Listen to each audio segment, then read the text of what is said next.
Hi friends, welcome to my channel. ಎಲ್ಲರೂ ಹೇಗಿದ್ದೀರಾ? ಚೆನ್ನಾಗಿದ್ದೀರಾ ಅಂತ ಭಾವಿಸ್ತೀನಿ. ಈ ವ್ಲಾಗ್ ಬಂದುಬಿಟ್ಟು ಸೋಮವಾರ ಬೆಳಿಗ್ಗೆ. ಇನ್ನು ನೈಟು ಒಂದು ಸ್ವಲ್ಪ ಅನ್ನ ಮಿಕ್ಕಿತ್ತು, ಅದಕ್ಕೋಸ್ಕರ ಹಂಗೆ ಸ್ವಲ್ಪ ಚಿತ್ರಾನ್ನ ಮಾಡಿದೆ.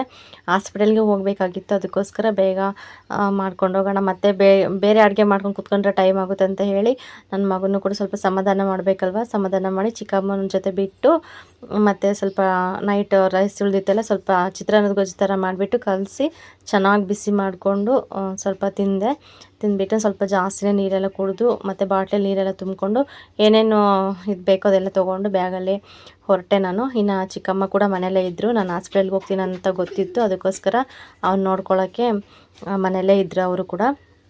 ಇನ್ನು ನಾನು ಕೂಡ ಬಸ್ಸಿಗೆ ಹೊರಟೆ. ಬೇಗ ಬರೋಣ ಹೋಗಿಬಿಟ್ಟು ತೋರಿಸ್ಕೊಂಡು ಅಂತ ಹೊರಟಿದ್ದೆ. ಆದರೆ ಅಲ್ಲಿಗೆ ಹೋಗಿದ್ದೆ, ಒಂದು ಡಾಕ್ಟ್ರೇ ಬಂದಿರಲಿಲ್ಲ ಹೇಳ್ಬೇಕಂದ್ರೆ. ಇದು ನಮ್ಮೂರು ಬಸ್ ಸ್ಟಾಪ್. ಇದು ಬಸ್ ಸ್ಟ್ಯಾಂಡಲ್ಲಿ ಅಂದರೆ ಗೌರಿ ಹಬ್ಬ ಇದೆ ನಮ್ಮ ಊರಲ್ಲಿ. ಗೌರಿ ಹಬ್ಬ ಮಾಡ್ತಾರೆ, ಸ್ವಲ್ಪ ಗ್ರ್ಯಾಂಡಾಗೆ ಮಾಡ್ತಾರೆ, ತುಂಬ ಜೋರಿದೆ. ಅದಕ್ಕೋಸ್ಕರ ಅವತ್ತು ಒಂದು ಡ್ರಾಮಾ ಇದೆ, ಅದು ವಾಲ್ ಪೋಸ್ಟ್ ಕೂಡ ಹಾಕಿದ್ರು, ಅದನ್ನು ನೋಡ್ತಾ ಇದ್ದೆ ಯಾರ್ಯಾರು ಆಟ ಆಡ್ತಿದ್ದಾರೆ ಅಂತ ಹೇಳಿಬಿಟ್ಟು. ಮತ್ತು ಬಸ್ಗೋಸ್ಕರ ಕೂಡ ತುಂಬ ಜನ ವೆಯ್ಟ್ ಮಾಡ್ತಾಯಿದ್ರು. ಸೋಮವಾರ ಆದ್ರಂತೂ ತುಂಬ ರಶ್ ಇರುತ್ತೆ. ಇನ್ನು ಬಂದ ತಕ್ಷಣ ನೋಡ್ತಾ ಇರ್ಬೋದು, ಇದೆ ಹಾಸ್ಪಿಟಲ್. ಅಂದರೆ ನಮ್ಮೂರ ಪಕ್ಕ ದೊಡ್ಡ ಉಳ್ಳಾರ್ತಿ ಅಂತಿದೆ, ಒಂದು 5 ಕಿಲೋಮೀಟ್ರ್ ಆಗುತ್ತೆ ಅಷ್ಟೇ. ಇನ್ನು ಒಳಗಡೆ ವೀಡಿಯೋಸ್ ಮಾಡೋಕ್ಕಾಗಲಿಲ್ಲ ನನಗೆ, ಅಲ್ಲಿ ವೀಡಿಯೋಸ್ ಏನು ಮಾಡೋ ಥರ ಇರಲ್ವಂತೆ, ಅದಕ್ಕೋಸ್ಕರ ಏನು ಮಾಡಲಿಲ್ಲ. ತುಂಬ ಚೆನ್ನಾಗಿದೆ ಹಾಸ್ಪಿಟಲು, ತುಂಬ ನೀಟು. ಈ ಕಡೆ ಸೈಡ್ ಬಂದುಬಿಟ್ಟು ಸ್ವಲ್ಪ ದೊಡ್ಡದು ಕಟ್ಸಿದ್ದಾರೆ, ಹಾಸ್ಪಿಟ್ಲ್ ಕಟ್ಟಿಸ್ತಾ ಇದ್ದಾರೆ, ಅದಿನ್ನೂ ಓಪನ್ ಇಲ್ಲ. ಇವಾಗ ಚಿಕ್ಕ ಹಾಸ್ಪಿಟಲ್ ಇದಾವಲ್ಲ ಅದರೆಲ್ಲ ನೋಡ್ತಾ ಇರ್ತಾರೆ ಅಷ್ಟೇ ಪೇಷೆಂಟ್ನ.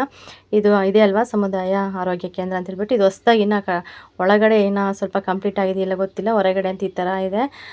ಯಾವಾಗೋ ಓಪನ್ನು ಅನ್ನೋದು ಕೂಡ ಗೊತ್ತಿಲ್ಲ ನನಗೆ. ಇನ್ನು ಡಾಕ್ಟರ್ ಕೂಡ ಬಂದಿರಲಿಲ್ಲ. ಇನ್ನು ಮಾಮೂಲಿ ಬ್ಲಡ್ ಟೆಸ್ಟ್ ಮಾಡೋರು ಏನೋ ಇರ್ತಾರಲ್ಲ, ನರ್ಸ್ ಅವರೆಲ್ಲ ಇದ್ದರು. ಇನ್ನು ಅವ್ರ ಹತ್ರ ಎಲ್ಲ ಚೆಕಪ್ ಮಾಡಿಸ್ಕೊಂಡು ಮತ್ತು ಬ್ಲಡ್ ಟೆಸ್ಟ್ ಎಲ್ಲ ಮಾಡಿಸಿ BP ಮತ್ತು ವೆಯ್ಟು ಎಲ್ಲ ನೋಡಿಬಿಟ್ಟು ಎಲ್ಲ ಕರೆಕ್ಟಾಗಿದೆ, ನಾರ್ಮಲ್ ಆಗಿದೆ ಅಂತ ಕೂಡ ಎಲ್ಲ ಬರ್ಕೊಟ್ರು. ಬಟ್ ಡಾಕ್ಟ್ರ್ ಬಂದಿರಲಿಲ್ಲ, ಅದಕ್ಕೆ ಗುರುವಾರ ಹೋಗಬೇಕು. ಗುರುವಾರ ಹೋಗ್ಬಿಟ್ಟು ಡಾಕ್ಟರ್ಗೆ ರಿಪೋರ್ಟ್ ಎಲ್ಲ ತೋರಿಸಿ ಮತ್ತು ಅವ್ರ ಹತ್ರ ಸೈನ್ ಮಾಡಿಸ್ಕೋಬೇಕು. ಸೈನ್ ಮಾಡಿಸ್ಕೊಂಡು ಮತ್ತು ಸ್ಕ್ಯಾನಿಂಗಿಗೆ ಹೋಗ್ಬೇಕು ಚಳ್ಳಕೆರೆಗೆ. ಅದಕ್ಕೆ ಇನ್ನೊಂದು ಸತಿ ಹೋಗೋ ಥರ ಆಯಿತು. ಮತ್ತೇನು ಮಾಡೋಕ್ಕಾಗಲ್ಲ, ಅವ್ರೇನು ಮೀಟಿಂಗ್ ಇತ್ತಂತೆ, ಮೀಟಿಂಗ್ಗೆ ಹೋಗಿದ್ರಂತೆ, ಅವ್ರು ಇರಲಿಲ್ಲ. ಸೋಮವಾರನಾದರೂ ಸಿಗ್ತಾರಂತ ಹೋಗಿದ್ವಿ. ಎಲ್ಲರೂ ಕೂಡ ವಾಪಸ್ ಬಂದ್ವಿ, ತುಂಬ ಜನ ಬಂದಿದ್ದರು. ಎಷ್ಟು ಜನ ಅಂದರೆ ಭಾಳ ಜನ ಇದ್ದರು. ಎಲ್ಲರೂ ಕೂಡ ವಾಪಸ್ ಹೋದರು, ಸುಮ್ಮನೆ ಮಾಮೂಲಿ ಎಲ್ಲ ಚೆಕಪ್ ಮಾಡಿಸ್ಕೊಂಡು. ಇನ್ನು ನಾನು ಕೂಡ ಬಂದೆ ಮನೆಗೆ. ಬರೋಷ್ಟೊತ್ತಿಗೆ ಮಧ್ಯಾಹ್ನನೇ ಆಗಿತ್ತು. ಇನ್ನು ಬೆಳಗ್ಗೆ ಒಂದು ಸ್ವಲ್ಪ ಚಿತ್ರಾನ್ನ ತಿನ್ಕೊಂಡು ಹೋಗಿದ್ದೆ ಅಷ್ಟೇ. ಅಲ್ಲಿ ಬಸ್ಗೆ ವೆಯ್ಟ್ ಮಾಡೋದು ತುಂಬ ಹೊತ್ತಾಯಿತು. ಇನ್ನು ತರಕಾರಿ ಕೂಡ ಅಲ್ಲೇ ಸಿಕ್ತು ಸದ್ಯ. ಸ್ವಲ್ಪ ಕ್ಯಾರೆಟು ಮತ್ತು ಬೀನ್ಸು, ಆಲೂಗೆಡ್ಡೆ ಅವೆಲ್ಲ ತೊಗೊಂಬಂದಿದ್ದೆ. ಇನ್ನೊಂದು ಸ್ವಲ್ಪ ತರಕಾರಿ ಎಲ್ಲ ಹಾಕ್ಬಿಟ್ಟು ಚೆನ್ನಾಗಿ ಪಲಾವ್ ಆದರೂ ಮಾಡ್ಕೊಡೋಣ, ಬಿಸಿ ಚೆನ್ನಾಗಿರುತ್ತೆ ಅಂತ ಹೇಳ್ಬಿಟ್ಟು ಬಂದು ಒಂದು 1 ಅವರ್ ಏನೋ ಸುಮ್ಮನೆ ರೆಸ್ಟ್ ಮಾಡಿದೆ ನಾನು. ರೆಸ್ಟ್ ಮಾಡಿಬಿಟ್ಟು ಆಮೇಲೆ ಬಂದುಬಿಟ್ಟು ಇವಾಗ ತರಕಾರಿ ಎಲ್ಲ ಕಟ್ ಮಾಡ್ಕೊತಾ ಇದ್ದೀನಿ. ಇನ್ನು ತರಕಾರಿ ರೇಟ್ ಅಂತೂ ಕೇಳೋಕ್ಕೆ ಆಗ್ತಿಲ್ಲ, ಅಷ್ಟು ರೇಟ್ ಆಗಿದೆ. ಯಾವುದಾದ್ರೂ ಕೇಳಿ 80 ರೂಪಾಯಿ, 90 ರೂಪಾಯಿ, 100 ರೂಪಾಯಿ ಅಂತ ಹೇಳ್ತಾನೆ ಇರ್ತಾರೆ. ಇನ್ನು ಏನೂ ಮಾಡೋಕ್ಕಾಗಲ್ಲ. ಎಷ್ಟು ರೇಟ್ ಇದ್ದರೂ ಕೂಡ ಮನೇಲಿ ಏನೂ ಇಲ್ಲ ಅಂದರೆ ತಿನ್ನಲೇಬೇಕಲ್ವ. ಅದಕ್ಕೋಸ್ಕರ ಒಂದು ಸ್ವಲ್ಪ ತೊಗೊಬಂದಿದ್ದೆ, ಒಂದು 100 ರೂಪಾಯಿ ಕೊಟ್ಟು ಎಲ್ಲ ಮಿಕ್ಸ್ ತರಕಾರಿ ಹಾಕ್ಸ್ಕೊಂಡು ಬಂದಿದ್ದೆ. ಇನ್ನು ನನ್ನ ಮಗ ಕೂಡ ಪಾಪ ಹೊಟ್ಟೆ ಹಸ್ಕೊಂಡಿದ್ದ. ಅವನು ಏನಂದರೆ ಚಿಕ್ಕಮ್ಮ ಎಲ್ಲ ಚೆನ್ನಾಗಿ ನೋಡ್ಕೊತಾರೆ, ತಿನ್ನಿಸ್ತಾರೆ, ಆದರೂ ಅವ್ನು ತಿನ್ನಲ್ಲ. ಅವನು ಅಮ್ಮನೇ ಬೇಕು, ಅಮ್ಮನೇ ತಿನ್ನಿಸ್ಬೇಕಂತ ಆಟ ಮಾಡ್ತಾ ಇರ್ತಾನೆ. ಅವನಿನ್ನ ಊಟನೇ ಮಾಡಲ್ಲ. ಅವನಾಗೆ ಅವನೇ ತಟ್ಟೆಲ್ಲಿ ಹಾಕ್ಕೊಟ್ರು ಕೂಡ ತಿನ್ನಲ್ಲ. ನೀನೇ ತಿನ್ನಿಸು ಅಂತ ಹಠ ಮಾಡ್ತಾ ಇರ್ತಾನೆ. ಅದೊಂದು ಸ್ವಲ್ಪ ಅಭ್ಯಾಸ ಮಾಡಿಸ್ಬೇಕು ಊಟ ಮಾಡೋದು ಅವನಿಗೆ. ಅದಕ್ಕೋಸ್ಕರ ಅವನು ಕೂಡ ಸ್ವಲ್ಪ ಹೊಟ್ಟೆ ತುಂಬ ಹಸ್ಕೊಂಡಿದ್ದಾನೆ, ಬೇಗ ಮಾಡೋಣ. ನನಗೂ ಕೂಡ ಹೊಟ್ಟೆ ಹಸ್ವಾಗಿತ್ತು. ಇನ್ನು ಸಾಯಂಕಾಲ ಕೂಡ ಆಗುತ್ತೆ ಒಂದು ಸರಿ ಮಾಡಿದ್ರೆ ಅಂತ ಹೇಳಿ ಇವಾಗೆಲ್ಲ ಕಟ್ ಮಾಡ್ಕೊತಿದ್ದೀನಿ. ಏನಿಲ್ಲ, ಒಂದು 5 ಬೀನ್ಸ್ ತೊಗೊಂಡೆ, ಒಂದು ಫುಲ್ ಕ್ಯಾರೆಟು ಮತ್ತು ಒಂದು ಅರ್ಧ ಕ್ಯಾರೆಟ್ ತೊಗೊಂಡು, ಒಂದು ಟೊಮೊಟೊ, ಒಂದು ಎರಡು ಚಿಕ್ಕ ಆಲೂಗಡ್ಡೆ ಇದ್ದು ಅವು ಕೂಡ ತೊಗೊಂಡು ಎಲ್ಲ ಕಟ್ ಮಾಡ್ಕೊತಾ ಇದ್ದೀನಿ.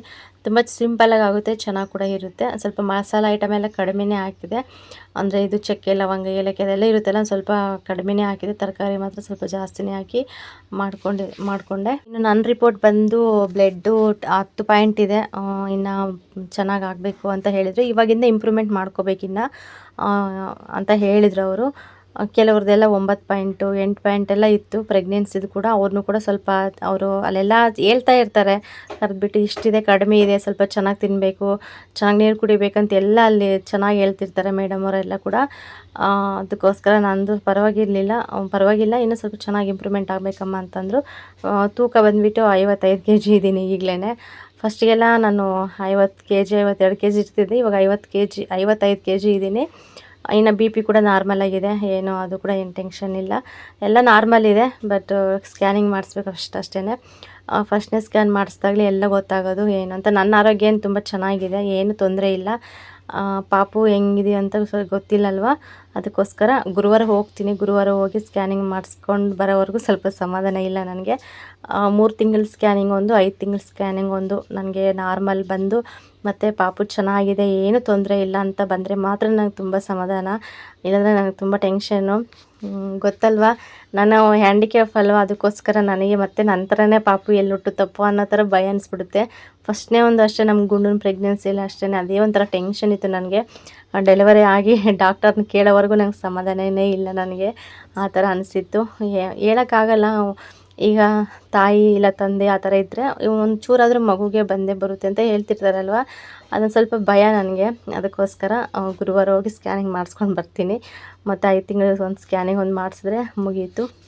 ಎಲ್ರಿಗೂ ಅಷ್ಟೇ ಪ್ರೆಗ್ನೆನ್ಸಿ ಟೈಮಲ್ಲಿ ತುಂಬ ಭಯನೇ ಎಲ್ರಿಗೂ. ಅಲ್ಲಿ ಸ್ಕ್ಯಾನಿಂಗ್ ಮಾಡೋ ಹತ್ರ ಎಷ್ಟು ಜನ ಬರ್ತಾ ಇರ್ತಾರೆ, ಪಾಪ ಎಲ್ಲರೂ ಕೂಡ ಕೇಳ್ತಾನೆ ಇರ್ತಾರೆ. ಬಟ್ ಕೆಲವ್ರಿಗೆಲ್ಲ ಅವ್ರು ಚೆನ್ನಾಗಿ ಹೇಳ್ತಾರೆ. ಇದೆ ಒಂದು ಸ್ವಲ್ಪ ಏನಾದರೂ ಪ್ರಾಬ್ಲಮ್ ಆಗಿದ್ರು ಕೂಡ ಹೇಳ್ಬಿಡ್ತಾರೆ, ಡೈರೆಕ್ಟಾಗಿ ಹೇಳ್ಬಿಡ್ತಾರೆ, ಈ ಥರ ಇದೆ ಅಂತೇಳ್ಬಿಟ್ಟು. ಡಾಕ್ಟ್ರನ್ನ ಬೇಗ ತೋರಿಸಿ ಅಂತ ಕೂಡ ಹೇಳ್ತಿರ್ತಾರೆ.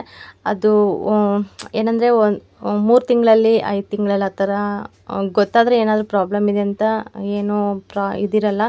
ಬಟ್ ಪಾಪು ಚೆನ್ನಾಗಿ ಗ್ರೋತ್ ಆಗಿ ಆಗಲೇ ಇನ್ನೇನು 7 ತಿಂಗಳು 8 ತಿಂಗಳು ಅಂಥ ಟೈಮಲ್ಲಿ ಏನಾದರೂ ಗೊತ್ತಾಗ್ಬಿಟ್ರಂತೂ ತುಂಬ ಕಷ್ಟ.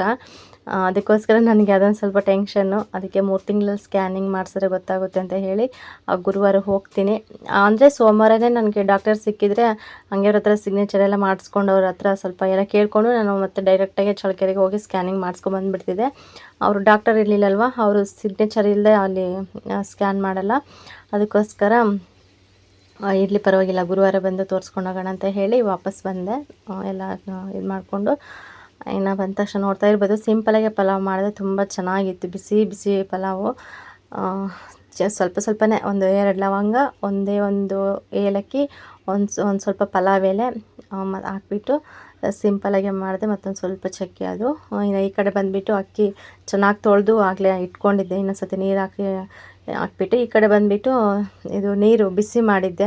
ನೀರು ಈ ಥರ ಬಿಸಿ ಮಾಡಿ ಇಟ್ಕೊಂಡು ಅದರಲ್ಲಿ ಹಾಕಿದ್ರೆ ಬೇಗನೆ ಇದಾಗುತ್ತೆ. ಮತ್ತು ತಣ್ಣೀರು ಹಾಕಿದ್ರಂತೂ ಸ್ವಲ್ಪ ಲೇಟ್ ಆಗುತ್ತೆ ಅದೆಲ್ಲ ಬೇಯೋಷ್ಟೊತ್ತಿಗೆ. ಅದು ನೀರೇ ಸ್ವಲ್ಪ ಕಾಯೋಕ್ಕೆ ತುಂಬ ಲೇಟ್ ಆಗುತ್ತೆ. ಅದಕ್ಕೋಸ್ಕರ ಮುಂಚೆನೇ ನಾನು ಸ್ವಲ್ಪ ನೀರೆಲ್ಲ ಚೆನ್ನಾಗಿ ಬಿಸಿ ಮಾಡಿಕೊಂಡು ಪಕ್ಕಕ್ಕೆ ಇಟ್ಕೊಂಡಿದ್ದೆ.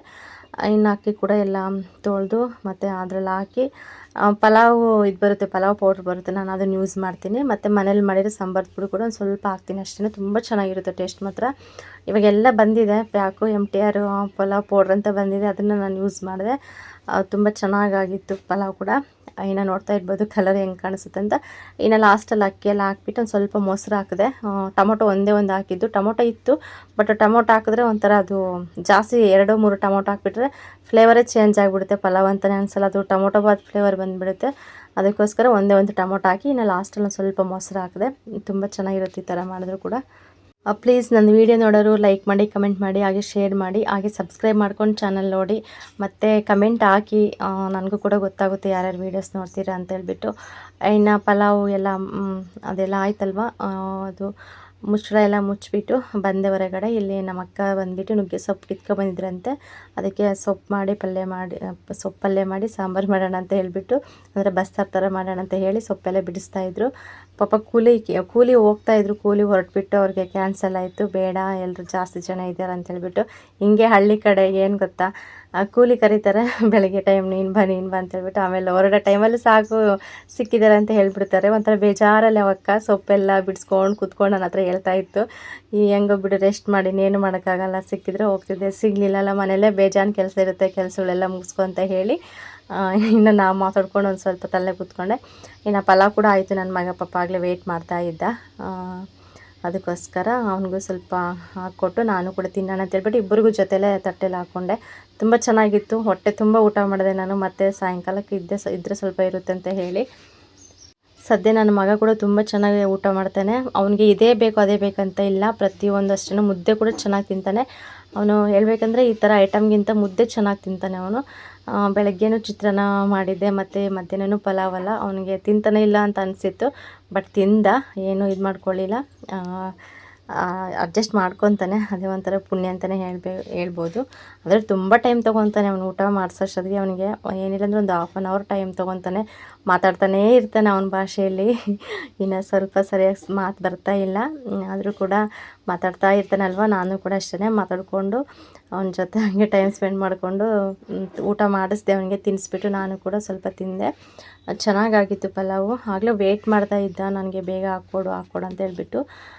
ಅಷ್ಟೇ, ನಾನು ಹೊಟ್ಟೆ ಹಶ್ವಾದ್ರೆ ತಡ್ಕೊಳ್ಳಲ್ಲ. ಏನಾದರೂ ತಿನ್ನೋಕ್ಕೆ ಹಣ್ಣು ಪಣ್ಣು ಕೊಟ್ಟು ಸ್ವಲ್ಪ ತಿನ್ಕೊಂಡು ಆಟಾಡ್ಬಿಡ್ತಾನೆ. ಅವ್ನಿಗೇನು ಇಟ್ಟಿದ್ದೀವಿ ಒಲೆ ಮೇಲೆ ಅಂತಂದರೆ ಬೇಗ ಬೇಕು ಅಂತಲೇ ಹಠ ಮಾಡ್ತಾಯಿರ್ತಾನೆ. ಇನ್ನು ಚಿಕ್ಕಮ್ಮ ಕೂಡ ಕೆಲ್ಸಕ್ಕೆ ಹೋಗಿದ್ರಲ್ವ ಮೊನ್ನೆ, ಅಲ್ಲಿ ಇದು ಅಲಸಂದಿ ಕಾಯಿ ಕಿತ್ಕೊಬಂದಿದ್ರು, ಹಸಿ ಕಾಯಿ ಬಂದುಬಿಟ್ಟು.